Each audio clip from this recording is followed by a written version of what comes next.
Good afternoon, everyone. Thank you very much for carving out this time today. My name's Wayne Brown, and over the last 30 years, I've stood along some leaders like you, navigating transformations that once seemed like science fiction. Let's be honest, like the digital revolution, globalized teams, and now a fundamental redefining of what a career and a workforce actually mean. The title of our masterclass today is Future-Proofing Your Organization, Leading Through Longevity, AI, and the Multi-Phase Life. But let's be clear from the outset, this isn't a theoretical discussion about future trends. It's really a practical conversation. And I want it to be about the present day forces already reshaping your balance sheets, your talent pipelines, as well as your competitive landscapes. And by the end of our 90 minutes together, hopefully 90 minutes, you'll have a clear, actionable roadmap. And to make this truly valuable, I want you to start with a question. Think about what keeps you up at night when you consider the next 5 years. Is it the fear of losing your most experienced talent right when you need them the most? Or perhaps the dizzying pace of AI and whether you're investing in the right tools or the right skills? Or even perhaps it's the quiet concern that your organization structure is simply not built for careers that span 6 decades. So please take a brief moment, hold that question in your mind, and that's going to be our compass for today's session. The goal is to replace that concern, of course, with a degree of clarity and confidence. So as we move through today, we're going to be looking at three key areas. The first is understanding the undeniable urgency of these converging forces. The second is exploring some strategic frameworks from companies like DBS in Singapore, Shell, who are already leading the way. And third is transitioning it all into a practical 90-day action plan that you can start implementing tomorrow. So this isn't about having all the answers today. It's about asking the right questions. I'm a coach, I love to ask the right questions and knowing the first steps to take. So if you're ready to begin, let's dive in. Let me find my pointer, I was going to say. All right, so we're going to begin with a confronting or trying to confront the scale of the shift with unflinching clarity, if you like. And as you can see on the slide, it shows a demographic truth that is both a tremendous opportunity as well as a strategic imperative. And what it's highlighting here, it's probably very difficult to read because of the size of it, but by 2030, 1 in 4 Singaporeans, and we're focused on Singapore, but we can globalize this, but 1 in 4 Singaporeans will be over the age of 65. So just let that number sink in for a minute. That's not a generation away. That's within your current strategic planning cycle. And the speed is absolutely breathtaking, unfolding 5 times faster than it is in the Western Europe area. All right. So they've had a century to adapt. You only have half a decade. But this isn't just about Singapore, of course, as I mentioned. It's a global phenomenon. It's playing out at different tempos, but it intersects with 2 other seismic shifts. The first is the freelance economy, and by 2030, it's reported that half of all professionals, again, allow that to sink in, half of all professionals globally will be freelance in some capacity. The very concept of a permanent workforce is evolving right beneath our feet. And then, of course, AI is projected to transform over half of all existing jobs, not necessarily eliminating them all, but fundamentally redefining. So now let's connect this directly to your role. Consider a key employee perhaps 55 years old. Under the old model, you'd be planning for their departure in a decade at best, but the new reality, they have potentially 20 or 30 more years of productive work ahead of them. And the critical question is, are you planning for their 10-year exit or their 20-year contribution, right? So the organizations that thrive are already answering 20 years. Take DBS Bank. They saw this data not as a crisis, but as a catalyst. And they began redesigning roles, introducing phased retirement options, as well as creating advisor positions. Now, there's a number of companies around the world that are doing the same, of course, but they didn't just retain institutional knowledge. They actively I'll get it right in a minute, leveraged it, seeing higher customer satisfaction and stronger team performance at the same time. But I also think of manufacturing clients from my own experience. They've been facing a wave of retirements and saw only the risk. And when we worked with them to flip the script, they created a knowledge transfer program where senior engineers mentored younger teams on complex problem solving, while younger employees shared digital tool expertise. What a looming liability, or it was at one stage when we first started working with them, became their greatest innovation asset. So let's pause for reflection. I want you to think about your own organization. What percentage of your institutional wisdom, the deep client relationships, the understanding of why things are done in a certain way resides with employees over 50? If they were to leave on the old schedule, what could be the true cost to your innovation and stability? The urgency is not that this change is coming. The urgency is that we're already here. The cost of inaction isn't just falling behind.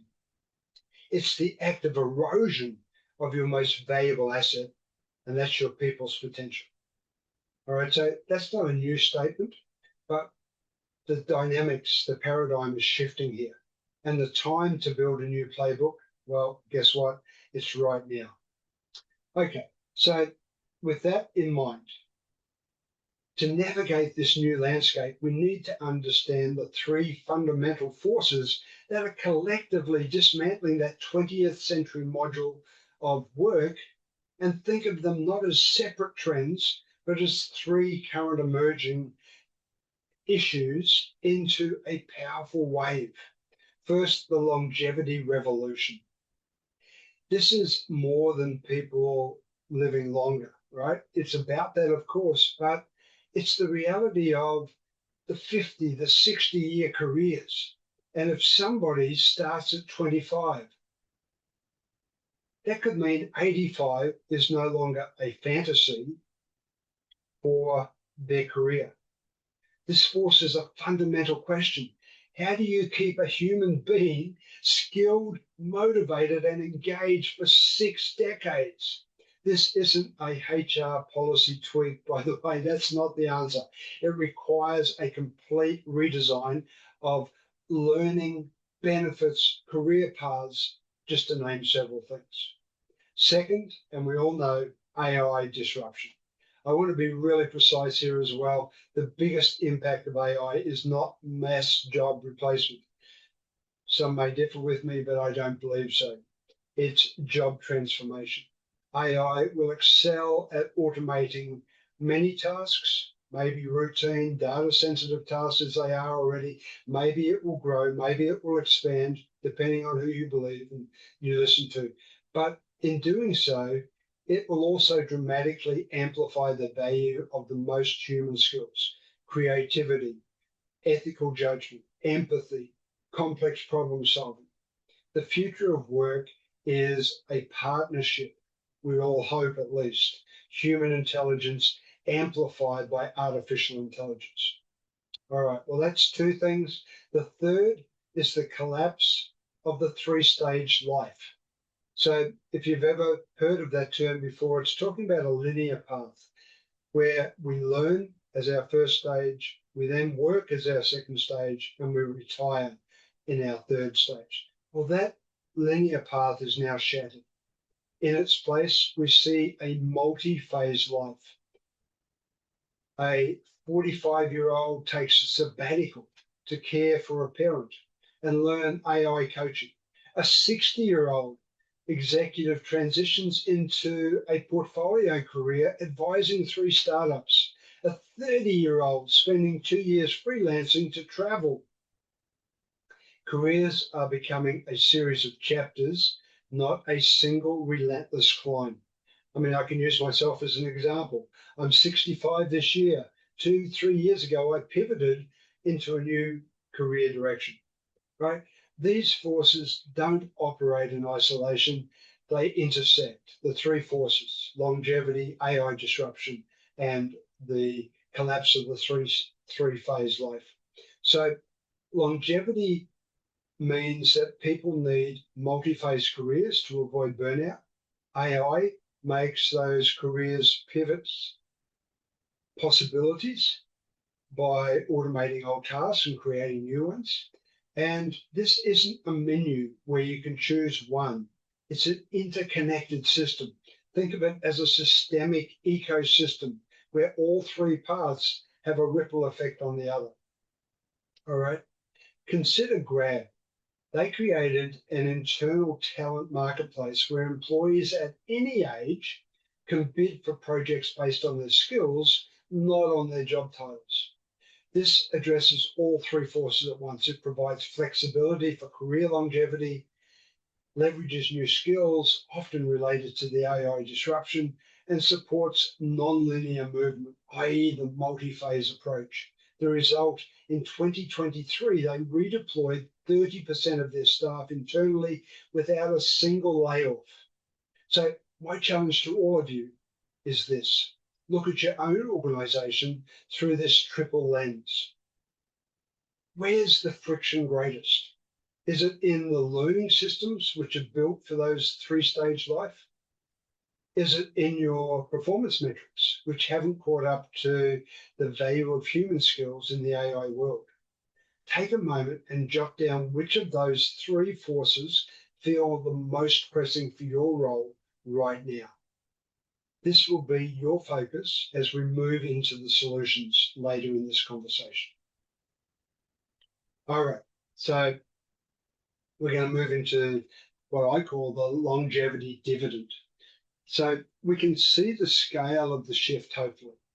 Let's talk about the most exciting part, the dividend, because longevity isn't just a challenge to manage. It's the single greatest untapped competitive advantage in the modern economy, says Wayne Brown at least. I call this the longevity dividend. What exactly is a dividend? It's the immense value locked into your most experienced talent. Think about it. 80% of an organization's institutional knowledge often resides with employees aged 50 and above. So this isn't just about who remembers the old software system. This is about the deep tacit knowledge, the executive who knows why a key client partnership existed 20 years ago, the engineer who understands the root cause of a rare production flaw, the manager who navigated 3 major economic cycles and knows how to keep a team resilient. This wisdom is your institutional immune system. It's what prevents you from repeating costly mistakes and what provides stability during turbulent times. When you lose that knowledge, you don't just lose an employee, you lose a living library.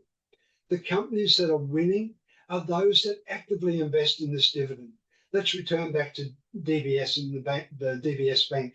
They didn't just wait for their senior talent to retire. They proactively created programs to capture and share their wisdom. They formalized mentorship programs, not as a casual add-on, but as a strategic initiative where senior leaders are paired with high potential young managers. The result was a double win. The younger managers gained invaluable strategic content, and the senior leaders felt a renewed sense of purpose and contribution, which increased their own engagement as well as retention. Look, I don't want you to think about this beyond formal programs. Well, I do. I want you to think about it beyond formal programs. I want you to think about it. Try and identify a specific person to make it more personal in your organization. Who's that individual? Maybe they've got 20, 30, 40 years of experience. What is one piece of wisdom they possess that, if you lost it tomorrow, would create a significant risk or a missed opportunity for your business? Take a moment, try and picture that person, put a name to that piece of knowledge that would be lost. Now, the strategic question becomes, how are you systematically ensuring that wisdom is transferred rather than just hoping that it's going to be? The longevity dividend doesn't appear magically. It must be deliberately cultivated. It requires creating channels for knowledge to flow, valuing experiences as much as we value potential, and building a culture where grey hair is seen as an asset, not a liability. The organizations that do this have a stability and a depth of insight that the competitors simply can't buy. So if we accept that marathons lasting 60 years are now as part of the career, we must also start to accept that no one can sprint for 6 decades. The old model of relentless linear climbing to the top is just a recipe for burnout and obsolescence. So this leads us to the first strategic lever: flexible career paths. So what we're talking about here is moving away from the corporate ladder and towards a corporate lattice work, a framework, if you like, where movement can be lateral, diagonal, even cyclical, right? I was trying to think what's the right word, but ebbs and tides. This isn't about being soft, it's about being smart. The data is unequivocal. Companies that offer structured, flexible pathways, like sabbaticals, see up to 30% higher retention rates. So you're not losing talent, you're investing in their longevity. Of course, it's going to mean you need a broader workforce to manage all of this, but you create that flexibility. So what do these pathways look like in practice? Let's take sabbaticals, not just for academics, right? A 6-month paid sabbatical for a senior leader to pursue some advanced study, maybe volunteer work, or simply to recharge can prevent things like burnout and bring back renewed energy and perspectives. What about phased exits?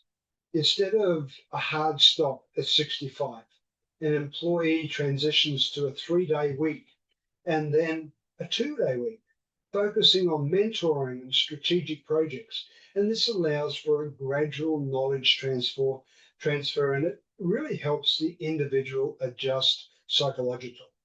We also have a thing called portfolio careers, allowing a valued employee to shift from a full-time role to a part-time advisory or consultant status role, perhaps working with multiple parts of the business or even external organizations. So this keeps their wisdom in the fold while also giving them the variety that they seek. Look at companies like Singtel. They've been pioneers in this space with their cloud computing returnship program. They recognized a pool of talented individuals who'd taken career breaks, often for caregiving, as well as creating a structured paid pathway for them to re-enter the workforce, along with dignity and the support of the company. And they hired over 100 professionals this way, many in their 50s, and immediately benefited from those new hires' experience. So let's make this personal. I want you to consider one of your top performers, someone you absolutely cannot afford to lose. At least that's how you feel. Now, imagine if they came to you tomorrow and said, I love the company, but I need to change. I'm thinking of leaving to explore something new. What if, instead of accepting their resignation, you could offer a menu of options? a 3-month sabbatical, a transition to a special project role, a part-time arrangement focused on mentoring. By having these pathways designed before the crisis conversation, you move it from being reactive to being strategic. You signal that you're invested in their entire career journey, not just their productivity in one role. And this is how you build fierce loyalty and do it in an age of flux. So hopefully you're taking notes. Hopefully you're getting a lot. You'll have the opportunity to revisit the recording. But hopefully you're enjoying this so far. All right, so what we now want to look at is the age-inclusive leadership development. Creating those flexible pathways is the structure of this work, but structure alone is not enough. We need to transform the culture of leadership itself, and this brings us to one of the most powerful tools for unlocking the longevity dividend, the age-inclusive leadership development, and specifically the practice of reverse mentoring. For decades, mentoring flowed one way. I'm sure you all have seen it, senior down to junior. But in a world being reshaped by digital natives and AI, that model is now incomplete, not redundant, but reverse mentoring flips the script. It's a structured partnership where the younger employee mentors a senior leader on topics like digital fluency, emerging technologies, and new consumer trends. But here's the critical part. Let me put it this way. Here's the critical part. The flow of the knowledge must be two ways. And that's what I was alluding to earlier. While the junior employee is teaching about TikTok algorithms, LinkedIn algorithms, the senior leader is providing context on strategic decision-making, shareholder management, navigating complex organizational politics. This is not about youth telling age what to do. It's about creating a dialogue where both of the parties are equally valued as teachers and learners. Pretty powerful. The energy company Shell is a great example of this. They did a pilot and they scaled the pilot.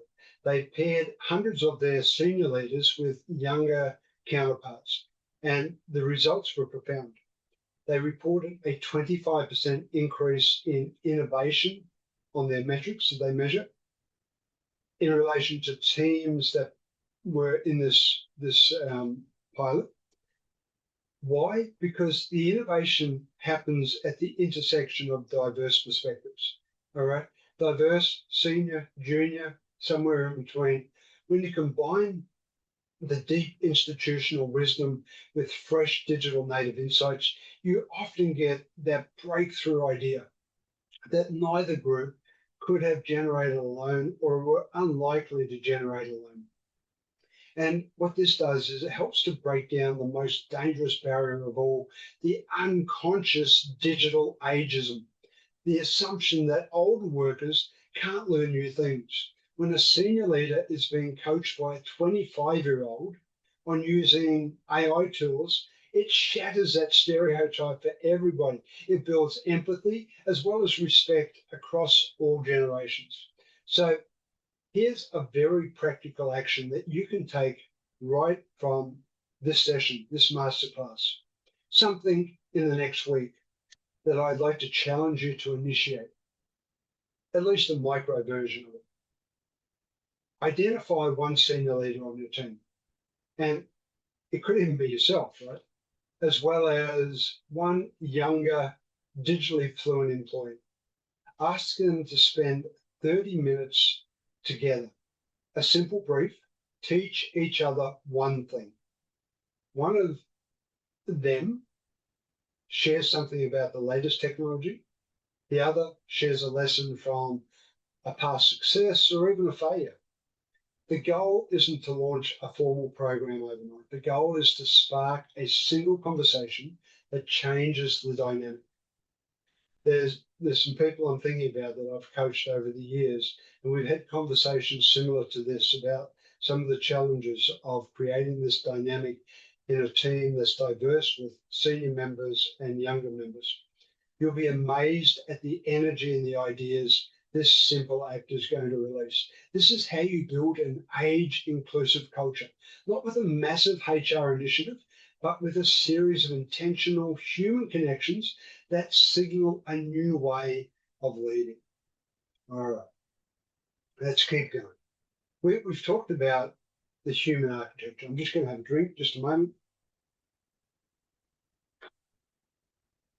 So that's human architecture, longevity, and flexible pathways. But now let's integrate technology, the force of the technological force, if you like, AI. But I want to reframe it in a way, or frame our conversation away from the fear that we hear about so much towards a powerful concept, the AI-augmented force. Now, there's going to be some people that disagree. That's fine. This is our perspective. This is where we hope and see things going. There will be other opinions. Debate is a great thing. The goal is not to create a workforce of robots in our scenario, at least. We're not looking to create robots. I know Elon Musk would disagree with this comment. He's out there creating his robots. We've got similar going on here in China, around the world. But we want to build a workforce where humans are empowered by robotics and AI. Think of it this way. AI is the most capable intern you've ever hired, or at least it's heading in that direction. It can process vast amounts of data. It can identify patterns invisible to the human eye and automate repetitive tasks with flawless accuracy. But it lacks judgment. It lacks context, empathy, and ethical reasoning, at least at this moment in time. The future, I don't have a crystal ball. I'm not going to predict. I'll leave that to other people. But we see that it can give you the what, but it can't always give you the so what or the now what. That, we hope, will remain uniquely within the human domain. So the most successful organizations understand this partnership. Take Siemens, who trained 10,000 of their engineers in data analytics and AI tools. They weren't training them for new jobs. They were augmenting their existing expertise. So an engineer armed with AI that can simulate 10,000 design iterations in an hour can now make far more informed, creative, and robust decisions. That engineer isn't replaced, they're supercharged. Studies consistently show that workers using well-integrated AI tools can be 1.5 times more productive, if not more. However, this augmentation really introduces a critical human challenge: proximity bias. We all know that in this hybrid remote world, there's a dangerous tendency to promote and reward the people that we see most often in the office. The data is so stark. Remote workers are twice as likely to be overlooked for promotion. So if your AI tools are primarily used by remote teams, but your promotions are based on who has face time with leadership, you're creating a massive inequality, if you like, and de-incentivizing the very efficiency that you're trying to create. So let's pause for a critical reflection and look at your own performance management systems.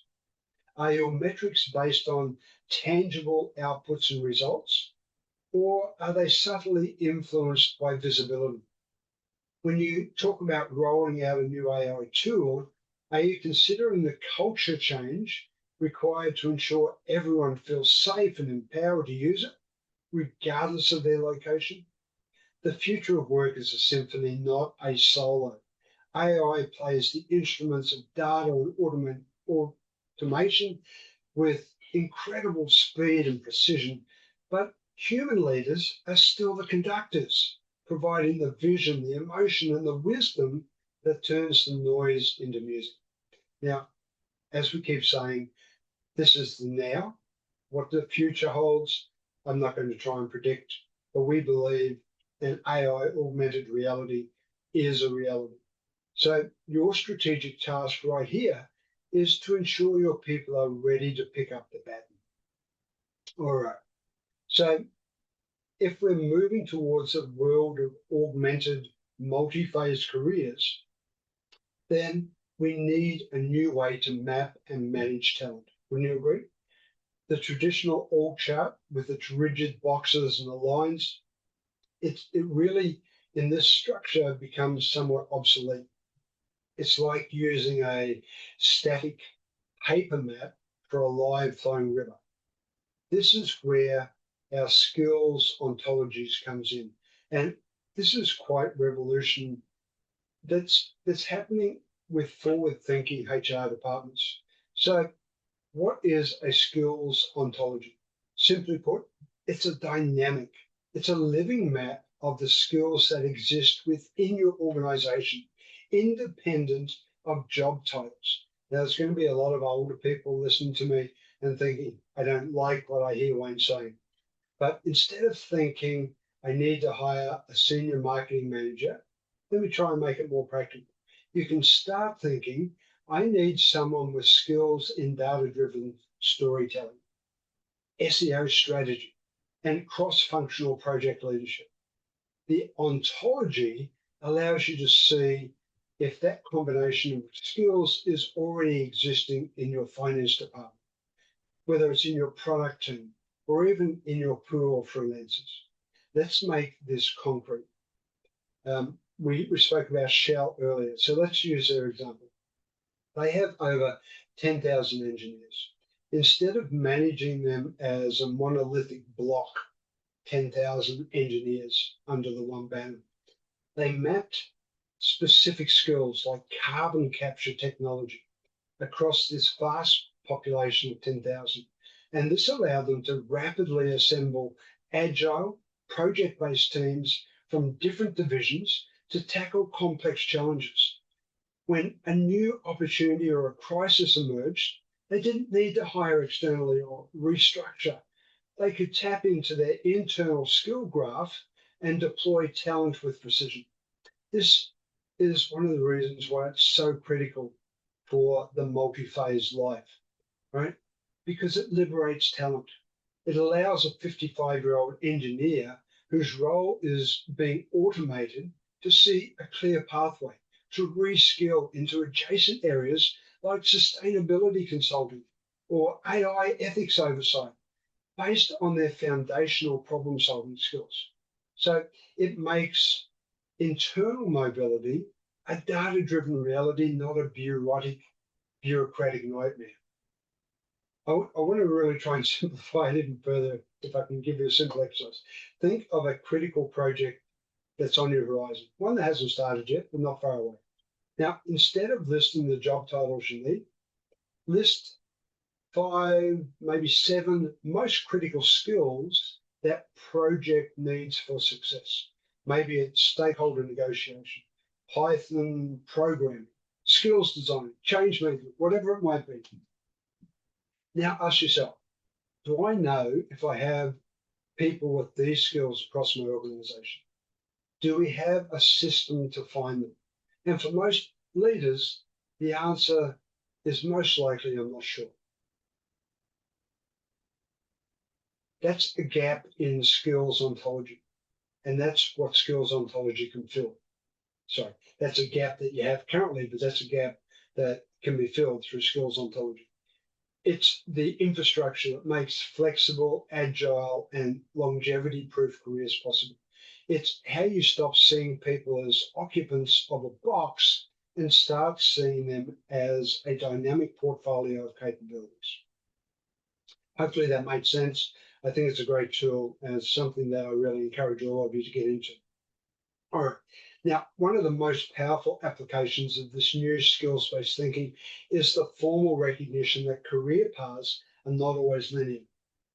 People step away from the workforce for a multitude of valid reasons: caregiving for children or parents, personal health, pursuing further education, or simply taking a purposeful pause where they are right now. And the old model treated this as career ending and as an event in itself, right? The end of an process, a red flag, if you like, on a resume. The new model sees it just as a chapter. As I mentioned, in my case, I started a new chapter 3 years ago, and it actively creates a doorway back in. So this is a strategic power that we have of returnships. A returnship is a rapid, well, I don't know about rapid.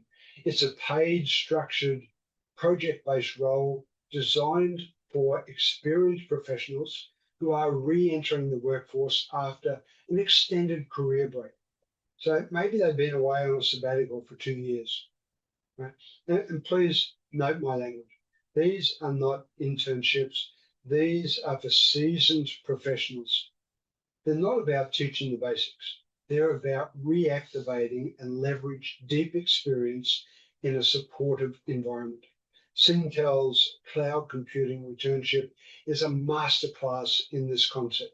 They needed to rapidly build capability in high demand areas. And instead of just fighting for expensive external hires, they looked at an overlooked talent pool, experienced professionals who had taken a break but had a strong foundational skill in IT and engineering.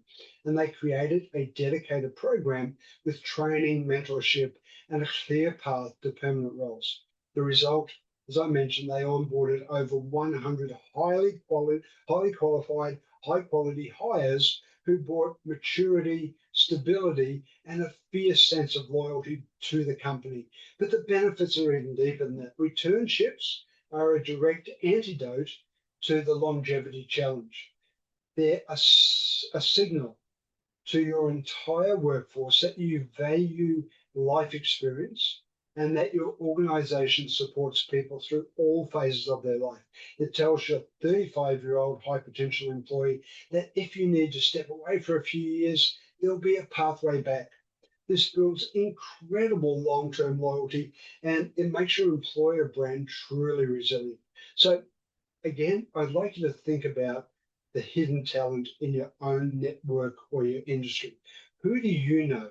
A former colleague, a neighbor, a past star performer who stepped away but has a wealth of experience that is ongoing, untapped right now. What if you designed a single small scale returnship pilot for a critical project? Not a massive corporate program, but one role, one project. The goal would be to test the model and tap into the incredible source of skilled, motivated, and grateful talent. And this isn't about corporate social responsibility. It's a shrewd talent acquisition strategy, make no mistake, and it's a competitive advantage.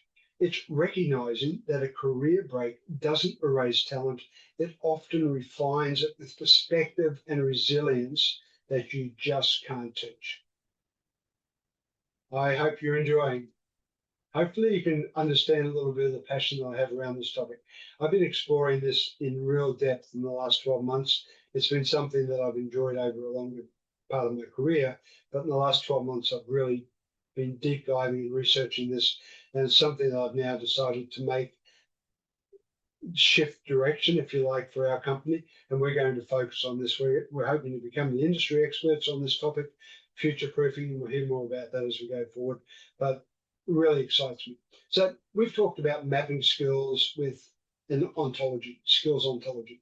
Now let's bring that map to life. How do you actually connect people with opportunities in a dynamic way? And the answer, an internal talent marketplace. Think of it as an Amazon for internal talent, a platform where managers post projects and gigs, and employees, based on their skills and their interests, can bid or apply to work on them. Can you imagine that? Can you think of that? This is the engine that makes the multi-phase career tangible. It dissembles the rigid hierarchy and replaces it with an agile project-based economy inside your own corporate wall. It's a radical shift, right? From I own this employee's time to I am a consumer of this employee's skills for a specific need. Anyone that has moved into starting up their own business, realizing the entrepreneurial dream, you've most likely experienced this to some extent, where you've engaged freelance workers, right? You know what I'm talking about. The ride-hailing giant Grab provides another powerful example. They built their own gig marketplace, right? A data analyst in the marketing department might see a 3-month project posted by the finance team to build a new forecasting model. They can apply if they're interested, and if they're selected, they can spend 20% of their time on that project. The result, and this came out in 2023, so I don't have a latest statistic, but Grab redeployed 30% of their staff internally through this system alone. They navigated shifting business needs without having to resort to layoffs or painful top-down restructuring, as we're seeing everywhere globally in the last 12 months. They created organic, fluid mobility. I really love this methodology. Let's reflect on what this solves. It's painful, I was going to say. It's a powerful antidote to stagnation. It allows an employee to explore new areas without making a risky permanent job change. It gives managers access to a wider, more diverse pool of talent. Like, one of the things that I know many of you will be thinking, yeah, but what about my career ladder? Well, to be honest with you, I'm not sure it still exists, but I'm pretty certain that if it does, it's not the future. So what we're talking about is looking to that future and looking at how we can bring the company, bring the business, bring the people in our business on this journey with us, on this exciting approach, and how we can work together with AI. So, it's really providing the organization with a real-time dashboard of its actual capabilities versus its needs. So again, I'd love you to imagine this in your context. Think of a strategic initiative that's stuck right now. Perhaps it's a digital transformation project, as I know many of our clients are struggling with, or maybe a customer experience overhaul. Why is it stuck? Is it because the right people are locked in their day jobs in different departments? Well, now imagine if you could post that project on an internal platform. Who might raise their hand? Perhaps a seasoned sales director with deep customer insights. Or maybe it's going to be a junior engineer with a fresh perspective. The internal talent marketplace is a mechanism that unlocks this latent potential. I love it. I just love this so much. It's a declaration that you trust your people to manage their own careers and that you believe the best solution already exists within your company. The question is, are you creating the pathway for them to emerge? Again, no apologies for my passion. All right, so now let's return to the concept we introduced earlier and a little bit deeper dive, because reverse mentoring is far more than a program. It's actually a cultural cornerstone for an age-inclusive organization. At its heart, it's about fostering humility and creating a genuine two-way exchange of value. It really formalizes the idea that everybody at every stage has something to teach and something to learn, right? I know I sure do. And I know all of the people that I associate with feel the same.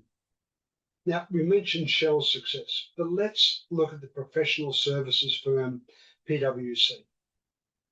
They didn't just implement reverse mentoring, they embedded it within a massive 3 billion, that's billion with a B, upskilling investment.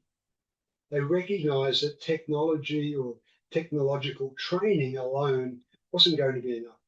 So to truly adopt new tools and mindsets, they took their senior leaders, needed to be comfortable, and they wanted them to learn from digital natives already within their organization. The result was a dynamic increase in the adoption rate of new technologies, plus a significant improvement in cross-generational collaboration. It broke down the us and them barriers that silently stifle innovation. The magic happens in the reciprocity. Now, I know one of my directors is going to be smiling broadly at the moment because we talk about reciprocity a lot. The junior mentor gains unprecedented access and visibility to senior leadership, learning about strategic thinking and organizational navigation. The number of topics could be endless. And the senior mentee gains an unfiltered view into the emerging trends, the new tools, and the perspectives of a key demographic. This isn't about a junior employee being right or being wrong, or vice versa, the senior being right or wrong. It's about creating a shared language and mutual respect that would never occur organically in a traditional reporting structure. Never might be a slightly over strong word, but highly unlikely. Let's put it that way. So here's a critical implementation insight for you. The success of reverse mentoring lives and dies in the pairing and the framing. It must be positioned as a strategic initiative for the leader's own growth, not a corporate mandated chore. The younger mentor must be carefully selected for their empathy and communication skills. If you pair the wrong two, it's not going to work. Nothing changes. We're all human. We all need to have certain skills to make these things right. So it's not going to work if we're just pairing on technical prowess alone. So my challenge for you right now is this. Who is one person in your organization, perhaps half your age, who understands a critical domain you know that you need to grasp better?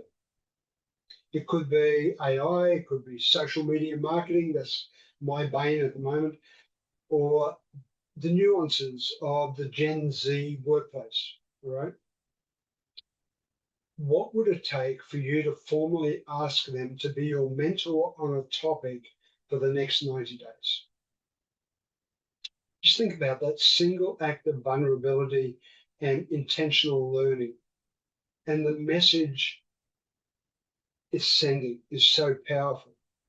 It's not just sending it to the mentor, it's sending a message, a ripple through the organization about the kind of leader that you are, as well as the culture that you want to build. It transforms reverse mentoring from a HR program into a personal leadership practice. Now, as we automate routine tasks with AI, right, we're probably all at that stage at the very least.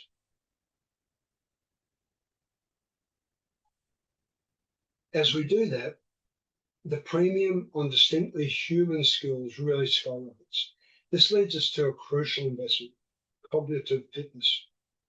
Just as we go to the gym to maintain physical fitness, we need to actively exercise our cognitive muscles, especially those that machines can't replicate at this moment. Things like creativity, maybe it's getting close, empathy, I know they're working on, ethical reasoning, okay, at least in theory, and complex problem solving.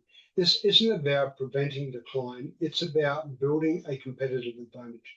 Cognitive fitness programs are structured initiatives designed to help strengthen the meta skills.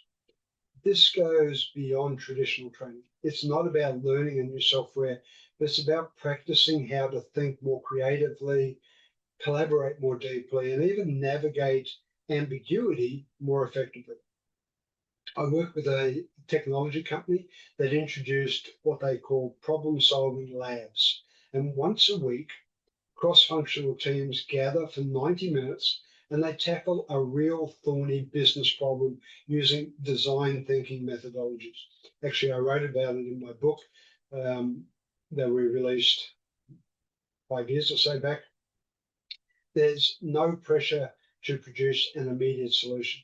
The goal is the process itself, practicing empathy with the end user, brainstorming without any judgment, and prototyping just wild ideas, right? It's really a phenomenal experience. And the result? Well, recently, that company has reported 40% faster decision making on real projects because the teams have built the memory muscle for collaborative problem solving. The lab was the gym, or is still the gym. The workplace is the arena. So what's that mean for you? It means your L&D budget needs to shift. It's not just about funding certifications and data science. It's about funding experiences that build cognitive resilience. This could be sponsoring teams to participate in innovation hackathons, bringing facilitators to run workshops on improvisation for business, maybe even providing subscriptions to platforms that offer short daily creative exercises. Let's make it more personal. I would love you to think or to do a quick audit of your own cognitive fitness. Of these 4 core human skills: creativity, empathy, complex problem solving, and ethical judgment, which one feels most critical to your role today? And which one, if you're being really honest, feels a little rusty? So take a moment and identify that skill. Now, the strategic imperative is clear. If that skill is vital for you, it's vital for your team and your organization, building cognitive fitness isn't the soft skill. It's the hard edge you need to lead in a world where AI handles the predictable, leaving humans, you, me, everybody, to navigate the unknown. Your organization's ability to think, to feel, to create together will be your ultimate future-proofing strategy. We've been discussing a global paradigm shift, right? I'm sure you're clear on that. The leadership is always local. And so I want to bring this a little bit back to Singapore and look at what Singapore is doing in preparing for its future. It's not just adapting, it's uniquely positioning itself. Why? Because the government has already built a remarkable national infrastructure to support this transition. The strategic mistake many organizations make is viewing initiatives like Skills Futures, CPF Life, IMDA's AI Verify as mere compliance checkboxes. If they're just a checkbox, the government's pouring a lot of money into those checkboxes. The opportunity for you as a leader is to see them as a powerful pre-built lever that you can pull to accelerate your own strategy. Think of it this way. The government has laid down the railway tracks. They've given you the guide rails. Your job is to build the most powerful, most important train to run on them. Skills Futures, as an example, isn't just a subsidy for courses. It's a national statement that lifelong learning is a good public activity. It's for the public good. So the question is, are you maximizing this? For you in Singapore, are you maximizing this by aligning your own internal upskilling programs with the Skills Future credit system? For anyone that's been following our masterclasses, you'll probably be aware that for the last 18 months, each of our masterclasses has been built around the Skills Futures critical core skill curriculum that they've identified and established. So, the Skills Future credit system is making it easier and cheaper for your employees to stay relevant. Then we have the CPF Life. It's not a retirement fund. It's the financial architecture that makes it flexible, phased retirement, economically viable. Are you working with your HR and your finance teams to design phased exit programs that seamlessly integrate with CPF Life? Are you giving your employees the financial confidence to transition into a new chapter rather than clinging to a full-time role out of fear. And then IMDA's AI Verify, it's really a gift to the business community. In our world, we're rightfully worried about AI ethics and bias. And this toolkit provides a credible local framework to ensure your AI adoption is responsible and trustworthy. So my question would be, are you using it to build trust within or within your organization, but with your stakeholders, and to de-risk your AI investments? Let's try and put a practical spin on this. Think or conduct a quick mental audit. On the scale of 1 to 10, 1 being lowest, 10 being highest, how strategically is your organization leveraging these national assets? Are they a footnote in the HR newsletter, or are they a standing agenda item on your leadership meeting or in your leadership meetings where you ask, how can LPF Life enable us to retain that key expert for another 5 years on a part-time basis, perhaps? The organizations that will win the war for talent in Singapore will be those that fully integrate this national or these national initiatives into their core people strategy. Now, I know many of the companies in Singapore are, but I also know many, many more are not, particularly the multinationals, as they don't always have the focus solely on what the smaller nations are doing. However, that said, this provides you with a competitive advantage, and it's being handed to you by the government. The question is, are you taking full advantage? So there was my plug for Singapore, for the activities of the government. No ties, no under the table payments for saying any of that. Truly believe it's one of the leading nations in its preparation for the future. So this brings us to a concept that we must fundamentally reframe, and that's the word or the term retirement. You know, the very word is a problem. It conjures up images of an ending, a full stop, a withdrawal from productive life. But in our 100-year life, which we're heading towards, this is an archaic notion, right? Thinking of retirement and thinking of life soon will be over. No longer the case. We need to replace the word retirement, in my personal belief, is with the word reinvention. That's not just semantics. It's a strategic pivot in how we view human capital. The end of a primary career is not a full stop. It's a semicolon. I like that. It's the beginning of a new chapter, an encore career that may even involve advisory roles, mentoring, part-time consulting, teaching, or launching a passion project that leverages a lifetime of experience. So let's go back to DBS Bank. Their senior advisory program is a perfect example of this reinvention in action. Instead of a gold watch and farewell party, they offer a structured pathway for senior leaders to step back from the day-to-day pressures while remaining deeply connected to the company's mission. And they transition from operators to advisors, from managers to mentors. And the company retains their wisdom, as well as the individual retains a sense of purpose and community. So again, here's your challenge. Think about the conversation that you've had or will have with employees approaching the traditional retirement age. What's the subtext of that conversation?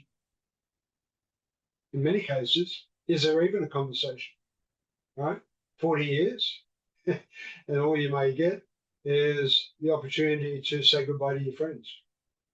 It's a logical discussion about handover, pension plans, or is it? That might be the best case scenario for many, but could it be a strategic exploration that asks, what energizes you now? How can we design a role that lets you contribute that energy to us in some new way? And the most powerful retention tool you have for your most experienced talent isn't the bigger bonus. It's not always about the money. It's a compelling new chapter. Imagine the message it sends to a 45-year-old high potential leader when they see a 65-year-old colleague celebrated not for leaving, but for transitioning into a valued advisory role. It tells them this is an organization that values your entire journey, not just your peak earning years, right? As so many companies do. Redefining retirement is how you build a culture that truly honors longevity. And if careers are multi-phase and reinvention is the new retirement, then learning can no longer be an occasional event, a few training days a year. It must become a continuous, embedded state of being. We need to move from providing training programs to cultivating lifelong learning ecosystems. An ecosystem is a live, interconnected, self-sustaining being. It's not just top down from L&D. It includes micro-learning platforms that offer 5-minute lessons on the go from peer to peer in learning circles where small groups teach each other, the reverse mentoring we discussed. And yes, of course, there will be formal courses supported by organizations like Skills Futures, like our own organization, Coaching for Companies. The key is that learning is social, accessible, and directly tied to real-world applications. I recall a client in the logistics sector that created learning pods. They formed small cross-generational groups of 5 to 6 people who met for 1 hour every fortnight. How minimal is that? 1 hour every fortnight. And the agenda was simple. Each person shared one new thing that they learned, a market insight, a tech tip, a lesson from a failure. There was no expert, there were only co-learners. The impact has been profound. Not only did knowledge spread rapidly, but the very act of gathering to learn built a powerful sense of collective growth and psychological safety and a culture of learning. This is the culture shift. Learning becomes less about getting a certificate and more about staying connected and relevant to your peers and the mission and the culture of the company. So again, a little bit of navel gazing. Look at your company's learning culture. Is learning something that happens to people in a classroom, or is something that happens between people every day?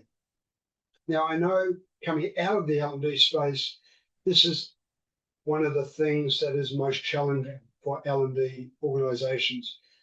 A lot of money has been poured into building LMS systems, to building experiential platforms, to try and create this environment.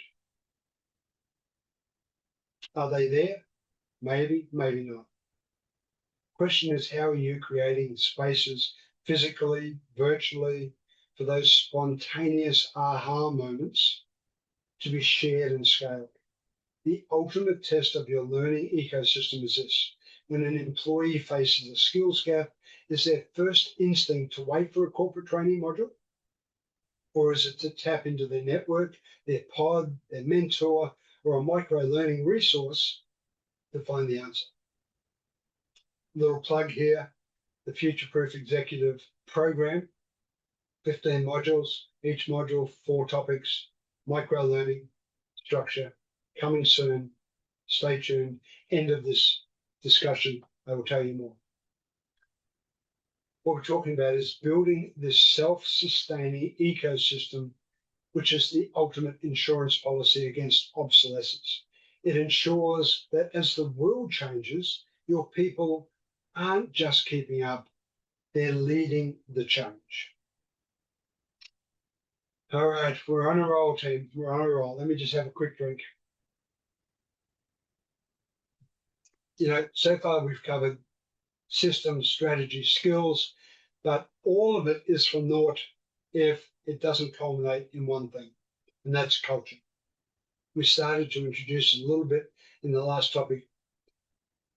Culture is the soil in which all the seeds, these seeds we mentioned above, system, strategy, skills, either grow or wither. And an age-inclusive culture isn't just about avoiding discrimination. It's really about actively creating an environment where every individual at every life stage feels genuinely valued. They feel heard and able to contribute their best work. You can have the best flexible pathway policy on paper, but if a manager subtly disapproves of an employee taking a sabbatical, the policy itself is useless. You can launch a reverse mentoring program, but if the senior leaders participate with an air of condescension, the opportunity gets lost. Culture is what happens when the policy manual is closed and the meeting begins. This means we have to be vigilant against all forms of bias, including the often invisible one, digital ageism. The assumption that an older worker can't or won't learn new technology. This is a damaging, well, it's as damaging, maybe even more damaging, as any other bias, and directly undermines your ability to leverage the longevity dividend. Remember, we spoke about that earlier. The antidote is to celebrate contributions at every stage. The fresh, disruptive ideas from the new intern and from the seasoned strategic perspective, from the veteran. All of these things are met with equal respect. Organizations like Tripartite Alliance for Fair and Progressive Employment Practices provide excellent guidelines, but this goes beyond compliance. It's about leadership behavior. It's about calling out languages like culture fit that can be a mask for people who really look and think like me, right? Culture fit. I really want people around me that look and think like me. How often have we seen that from leaders employing people? It's really now about managers being trained to facilitate intergenerational collaboration, to mediate different communication styles, and to build trust across decades. So again, here's your challenge. Think or do a quick culture scan. Think about the last major meeting you were in. Were the most junior people in the room? And if they were they encouraged to speak first? Was the person with the most historical context actively sought out for their opinion? Or did the hierarchy of age and title dictate the flow of conversation?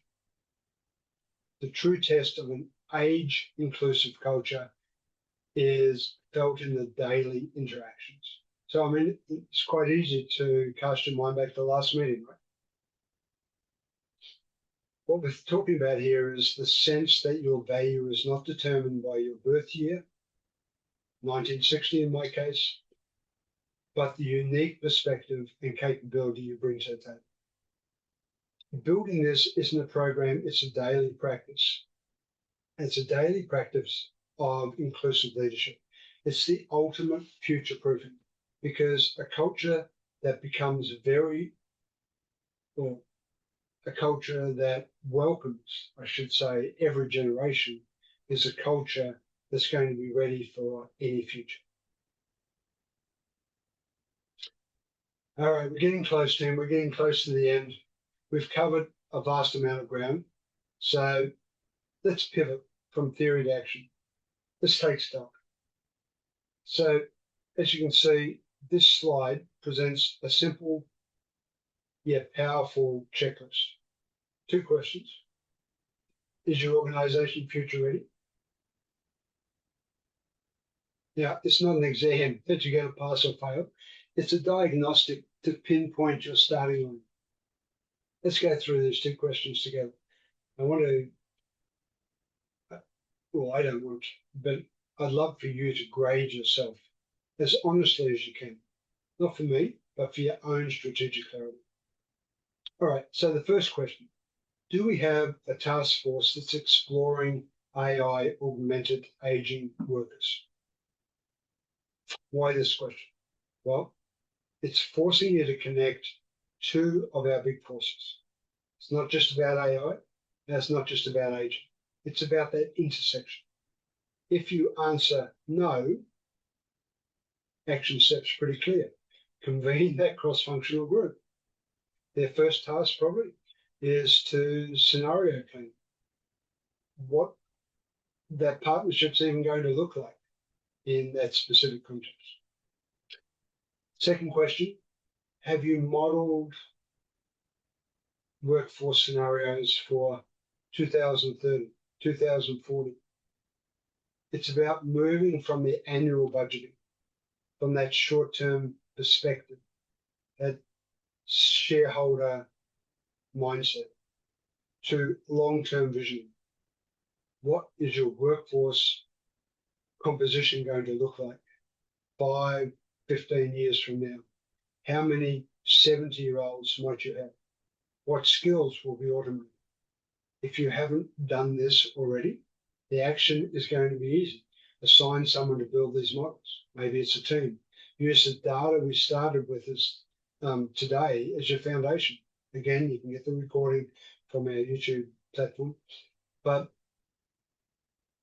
the third question, you don't see it here. Are we offering flexible career pathways?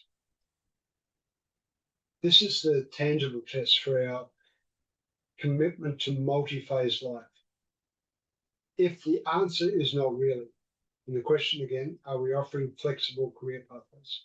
If the answer is not really, then the action is to pilot one single pathway. Start small. Design a sabbatical policy for your top 10% of performers, or create a single returnship role and pilot the projects to be able to establish the worth of it. But a pilot put into practice is going to be far better than a theoretical slide deck of 1,000 slides. So hopefully your reflection on those three questions is starting to make you feel the most uncomfortable, because that's my purpose. If you're already doing all these things, fantastic, kudos to you. You're definitely one of a kind. Which one of those three questions presents the biggest gap between where you are and where you want to be, or where you need to be? Which one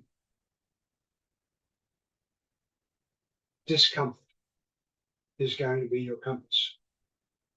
That gap needs to be your priority.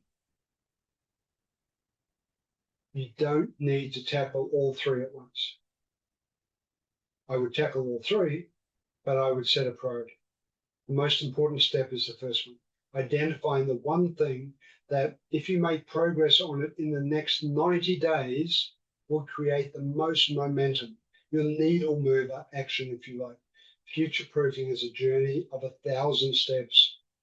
It's not a sprint, it's a marathon, but you only need to focus on the first one right now. All right, theory is essential, but nothing inspires action like proof. The case study of the DBS Bank is a masterclass in moving from awareness to execution. They didn't just see the trends, they embedded them into their operating model. And they're a living example of the principles we've discussed today. And their results, well, they speak for themselves. Let's break down their success. First, they leaned into national partnerships, working closely with Skills Futures to create targeted upskilling programs for employees aged 50 and over. And this wasn't a generic offering, it was a strategic investment in preserving the most experienced talent. And secondly, they implemented reverse mentoring at scale, with 40% of their leaders going through the program. Could you imagine that? This wasn't a side of desk activity. It was a core leadership development requirement, signaling that learning from younger colleagues was non-negotiable for modern leadership, meaning they needed to, not to avoid it. And third, they proactively redesigned their roles to support longer careers. They introduced phased retirement, advisor positions, creating a guide or a path that honored contribution and facilitated knowledge transfer. The results have been extraordinary. 30% higher retention rate in the age diverse teams. Think about the cost savings and the competitive advantage in that number alone. And then 40% of the leaders gained fresh perspectives through reverse mentoring, which directly boosted innovation and digital fluency. But here's the most important lesson from DBS, at least in my perspective. Their success wasn't accidental. It's the result of intentional connected actions, and the upskilling supported the role redesign. The reverse mentoring broke down cultural barriers. Each initiative reinforced the other, creating this virtuous cycle. So as you listen to this, you might be thinking, yeah, that's DBS, a large bank. My organization is different. And you're probably right. But the principles that they used are transferable. You might not be able to launch everything at once. Well, I wouldn't encourage you to start with. But you can adopt the mindset, the attitude, the desire, the willingness. So just think about it. What is the one DBS-like initiative that you could pilot in your organization? Could you partner with a logical polytech or a targeted upskilling? We're working with a company at the moment, or university, 2 universities at the moment, one in Singapore, one in India, who have this upskilling program. Could you initiate a reverse mentoring program within your own leadership team starting next month? Could you redesign the role of one retiring expert to become a part-time mentor?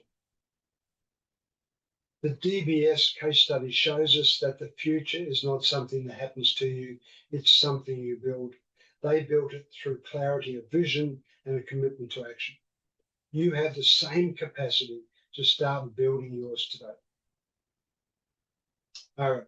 Well, thank you all. As we come to the close of our journey today, let's crystallize the core messages. These are the 3 truths that I'd love you to carry with you as you leave. Mental models that will guide your decisions, if you like, long after you leave our masterclass today. First, and most fundamentally, longevity. It's a competitive advantage, not a liability. The narrative of an aging workforce as a problem is not just outdated, it's a strategic blind spot. The wisdom, stability, institutional knowledge held by your most experienced employees are assets your competitors cannot easily replicate. Your task is to manage their exit, but to actively invest in their continued contribution. The longevity dividend is real, by the way, and it's waiting to become. All right, that's number 1. Number 2, careers are multi-phase, and your organization must be as well. The linear path of learn, work, retire is just now broken. In its place, we have a new reality of sabbaticals, encore careers, portfolio projects.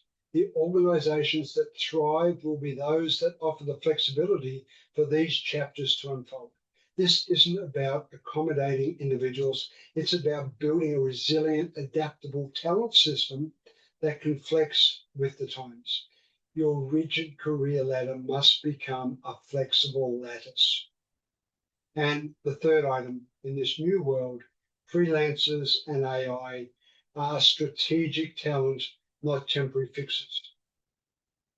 They're not outside your workforce. but they're integral components of it. The gig economy is your on-demand capability engine. AI is your augmentation partner. Integrating them strategically with clear purpose and ethical guidelines is no longer optional. It's the key to scaling, agility, and innovation. These three takeaways are interconnected. They're systemic. You can't leverage the longevity dividend without flexible multi-phase pathways. You can't succeed with the multi-phase workforce without strategically integrating freelancers and AI. This is a single integrated strategy, an ecosystem. So as we look to this summary, I really hope that you ask yourself one final reflective question. Which of these three truths resonates most deeply with your current challenge or opportunity that you're facing? Is it the urgent need to capture retiring knowledge? Is it the pressure to create more agile career paths to attract young talent? Or is it the imperative to harness AI before your competitors do? That resonance is going to be your signal. It's where you begin. You now have the frameworks, the examples, and the language to act. This conversation stops being an if, and it starts being a how. And that brings us to our penultimate slide. And the most important question of the day, what's your first step? The scale of this change can feel overwhelming, but I want to leave you with a simple, empowering truth. You don't need to be perfect. You just need to begin. The goal is not to transform your entire organization by next week. The goal is to start. Start where you are. Use what you have. What can you do? So here's my call to action for you. Before today is out, or if it's already nighttime for you, before tomorrow is over, I want you to make one decision, just one. Perhaps it's to convene a 30-minute meeting with your HR lead to discuss the three questions on our checklist. Maybe it's to identify one person for a reverse mentoring pilot.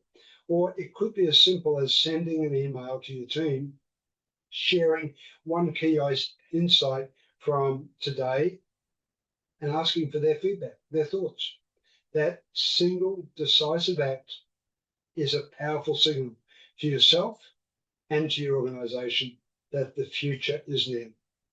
Remember the words of Kevin Roos that we started with: the future belongs to those who learn fastest and adapt best. Your presence here today is proof of your commitment to learning, and the adaptation begins with your first step. You have the roadmap, you have the tools, you have a community of peers on this same journey. Thanks for your time, for your attention, and most importantly, your commitment to leading your organization with courage and foresight. It's been a privilege to share this time with you. But before you go, wow, a couple of things. Here's some further reading for you. Two great books I would recommend. The 100-Year Life by Linda Grattan and two of her colleagues, and Future Proof by Kevin Roos. Both eye-opening, both great reads, both I would encourage you to add to your library. And finally, the Future Proof Executive. We're working hard on this program. We will start our pre-launch 13th of October, so just over a couple of weeks from now. You'll be able to go on the wait list. The actual launch date is set for the 17th of November, I believe. This program is unlike anything we've created before. It is, in a sense, the future. It is, in a sense, for you to identify how to become future-proof. And it's for leaders of all stages of their career. It's built in a modular form, 15 modules, each module 4 topics, 100% self-learning, anywhere, anytime, methodology, principles, and rock bottom prices, $47 per module. You'll have to see the promotional material to understand more. but absolutely insane. We're serious about helping everybody future-proof their careers. We're putting this program together. We really hope that you'll take advantage of it. There'll be more on it. Stay tuned. I've really enjoyed our conversation today. All the best for the future. Look forward to seeing you soon. Bye for now. So what are you waiting for? Hit the subscribe button below and click on the bell icon so I can pop up in your feed occasionally with a great tip for your ultimate growth.